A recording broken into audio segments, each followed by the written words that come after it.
আলুর পরোটা এভাবে বানিয়ে নিলে অন্যান্য পরোটার চেয়ে আমার কাছে এটা বেশি স্বাদ লাগে। তো আসসালামু আলাইকুম everyone, welcome to Rafia Taslima spices. সবাই কেমন আছেন? আশা করছি সবাই খুবই ভালো আছেন। আলুর পরোটা এভাবে বানালে সবচেয়ে সহজ আমার কাছে মনে হয়। এটা বানানোর কিছুক্ষণ পরে অন্যান্য পরোটার মতো তেল চিটচিটে ভাব থাকে না, এজন্য খেতে খুবই ভালো লাগে। সস, সবজি যে কোনো কিছুর সাথে আপনারা এটা উপভোগ করতে পারেন। এবার দেখে নিই এটা কিভাবে বানিয়ে নিচ্ছি। প্রথমে কয়েকটা সিদ্ধ করা আলু গ্রেট করে নিচ্ছি। গ্রেট করে এটার সুবিধা হচ্ছে এতে কোনো দানাদার জাতীয় কিছু থাকে না। এবার এখানে আমি প্রথমে অ্যাড করব লবণ। লবণটা আপনাদের দেখে শুনে অ্যাড করতে হবে, কেননা এর পরবর্তীতে আপনাদের ময়দা বা আটা অ্যাড করতে হবে। এরপরে কুচি করা কাঁচামরিচ দিয়ে দিলাম, কিছু বেরেস্তা, পেঁয়াজের বেরেস্তা আমি দিয়ে দিলাম। এরপরে গোলমরিচ দিয়ে দিয়েছি চিলি ফ্লেক্সের বদলে। এবার জিরা গুঁড়া দিয়ে দিব। এ পর্যায়ে হলুদ গুঁড়া দিয়ে দিচ্ছি জাস্ট কালারের জন্য। এবার সবগুলো মিক্স করে নেব। সবগুলো মিক্স করার পরে আমি এখানে আটা অ্যাড করছি। আপনারা মেপে অ্যাড করতে পারেন। আমি আন্দাজ অনুযায়ী 1 কাপ আটা আমি এখানে নিয়ে নিলাম। এবার এই পর্যায়ে সবগুলো মিশিয়ে আমি একটা ডো তৈরি করে নিব। এই পর্যায়ে আপনারা তেল বা পানি কিছু দিতে যাবেন না, কারণ আলুর মধ্যে যতটুকু ময়েশ্চার আছে সবগুলো অ্যাবজর্ব হয়ে একটা ডো তৈরি হয়ে যাবে। এবার এটাকে আমি 20 মিনিট রেস্টে রাখবো।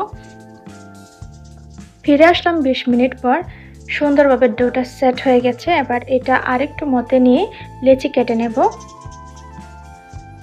আমি এরকম সাইজের লেচি কেটে নিয়েছি, আমার 7টা মতো হয়েছে। তো আপনারা ছোট বা বড় করে নিতে পারেন। কিছু সাইডে রেখে একটা নিয়ে নিলাম। এবার গোল গোল করে মতে নিয়ে সামান্য পরিমাণ আটা নিয়ে নিব। এবার আটার সাথে ভালোভাবে কোট করে নিয়ে একটা রুটি বেলে নিব। ওই আলুর পরোটা আর কি, এটা আমি বেলে নিব।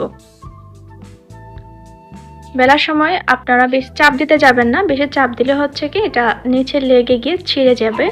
আমি এটা বেশি মোটাও করি না, বেশি পাতলাও করি না, ওইরকম একটা রুটি বেলে নিয়েছি। এভাবে আমি বাকি 6টা রুটি বেলে নেব। হয়ে গেছে। এবার চুলাতে লোহার কড়াই বসিয়ে দিয়েছি।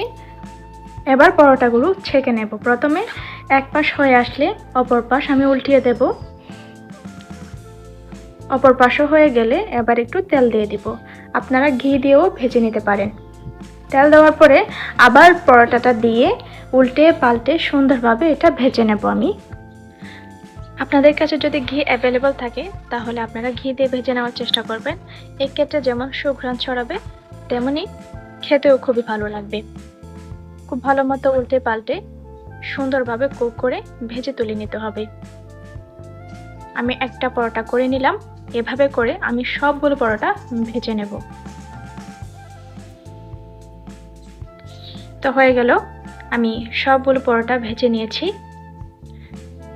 এই পরোটাটা আপনারা টমেটো সস, চিলি সস দিয়েও খেতে পারেন বা বিভিন্ন সবজি দিয়েও খেতে পারেন, এমনিও খেতে পারেন। খুবই ভালো লাগে। বাচ্চাদের টিফিনের মধ্যেও আপনারা এটা দিতে পারেন। এটা একটা হেলদি স্ন্যাক্স বা হেলদি পরোটা। যদি ভালো লাগে তাহলে ট্রাই করবেন।